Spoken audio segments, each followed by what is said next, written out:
दोस्तों आज हम बात करने वाले हैं नागपुर के अजब बंगले की, जिसे नागपुर का मध्यवर्ती संग्रहालय भी कहा जाता है, जिसकी स्थापना 1863 में की गई थी। यह एक विशालकाय हाथी के मुंह का कंकाल है जो आपको देखने को मिलेगा। उसके दांत भी यहाँ पे मौजूद है। यह रियल बाघ की खाल आपको दिखाई देंगी जो रियल दिखता है। डायनासोर के कंकाल भी अभी भी पाए जाते हैं, वैसे ही यहाँ पर उनके हड्डियों के अवशेष रखे गए हैं। डिजिटलीकरण अभियान के तहत अब संग्रहालय में 10 इंटरेक्टिव सूचना कियोस्क स्थापित किए गए हैं। केंद्रीय संग्रहालय महाराष्ट्र का पहला संग्रहालय है जिसने प्रदर्शन दीर्घाओं में त्वरित प्रक्रिया QR कोड स्थापित किया है, जो मराठी, हिंदी, अंग्रेजी और 13 विदेशी भाषाओं में कलाकृतियों के बारे में जानकारी प्रदान करता है।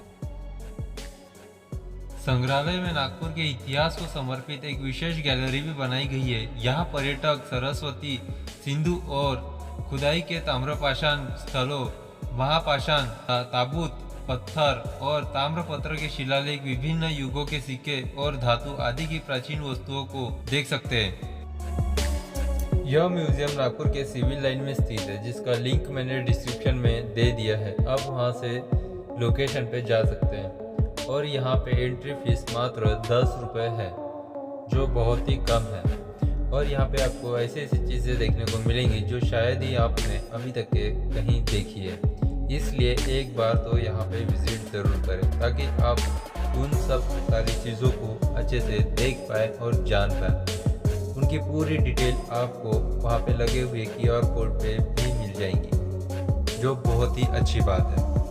वीडियो अगर आपको पसंद आ रहा है तो प्लीज़ वीडियो को सबसे पहले लाइक ज़रूर कर दें और अपने सभी दोस्तों में इसे शेयर करना ना भूलें, ताकि जिन्होंने नहीं देखा है वो लोग भी इस नागपुर के म्यूज़ियम को देख पाएँ।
इस गैलरी में मौर्य काल से लेकर मराठा काल तक बुद्ध, विष्णु और अन्य पौराणिक आकृतियों की पत्थर की मूर्तियों का संग्रह है।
इस गैलरी में आदिवासियों, मुगलों, मराठों और ब्रिटिश शासकों द्वारा इस्तेमाल किए जाने वाले हथियारों का एक समृद्ध संग्रह है।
दोस्तों यहाँ सुपारी काटने का आपके घर में भी ज़रूर होगा, लेकिन इस तरीके के डिज़ाइन का आपने नहीं देखा होगा।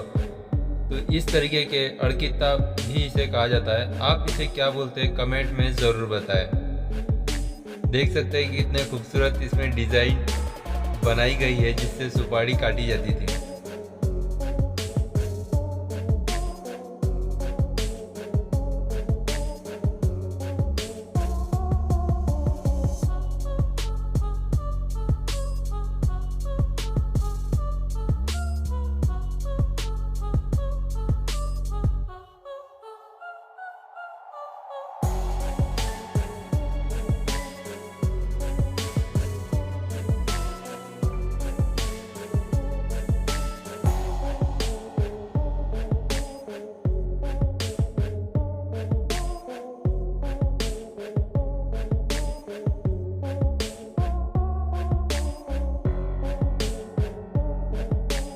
यहाँ आर्ट गैलरी है जिसमें बॉम्बे स्कूल ऑफ आर्ट की कुछ अनूठी पेंटिंग आपको दिखाई देंगी, जो देखने में बहुत ही खूबसूरत है और मनभावक है। यहाँ पे सभी धर्म के लोग कैसे कपड़े पहनते हैं, यहाँ पे इस पेंटिंग में साफ स्पष्ट दिखाई देगा कि कौन से धर्म के लोग किस टाइप के वेशभूषाएं पहनते हैं।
यहाँ पे आपको राजा महाराजाओं के शिलालेख आपको दिखाई देंगे। उस वक्त कागज नहीं था, इसलिए पत्थरों पर ही लिखा जाता था, लेकिन फिनिशिंग और इतनी गजब की है कि आप देखकर चौंक जाएंगे। आज के टाइम मशीनों से भी इतना स्पष्ट नहीं लिखा जा सकता जो उन्होंने उस टाइम पे हाथों से लिखा गया है, और वो भी इतने बड़े बड़े पत्थरों पे। सच में कमाल की कारीगरी हुआ करती थी।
अभी जो आप देख रहे हैं यहाँ 12वीं शताब्दी का एक बहुत ही खूबसूरत पत्थर पे तराशा गया एक नायाब मूर्ति है, जो आप देखते ही रह जाओगे। इतना खूबसूरत इसे कोरा गया है कि सच में कमाल की कारीगरी है। आप इसकी डिज़ाइन देखते ही रह जाओगे कि इसे कैसे और किसने तराशा होगा। इतनी खूबसूरत डिज़ाइन जो हम कभी सोच भी नहीं सकते, और वो भी एक सिंगल चट्टान के पत्थर पर कोरा गया है, जिसमें सेम टू सेम आपको ऐसा लगेगा जैसे कि यह मशीन से किया गया है। लेकिन उस वक्त 12वीं शताब्दी में कोई मशीन नहीं थी, सिर्फ हाथ से ही तराशा जाता था, जो बहुत ही अमेजिंग है, बहुत ही अमेजिंग। आप इसके लिए कितने स्टार देना चाहोगे कमेंट में ज़रूर बताएं।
दोस्तों बहुत मेहनत लगती है इस तरीके के वीडियो को बनाने में, आपको एक सेकंड नहीं लगेगा लाइक शेयर करने में। सो प्लीज़ आपसे रिक्वेस्ट है कि ज़्यादा से ज़्यादा इस वीडियो को शेयर ज़रूर करें।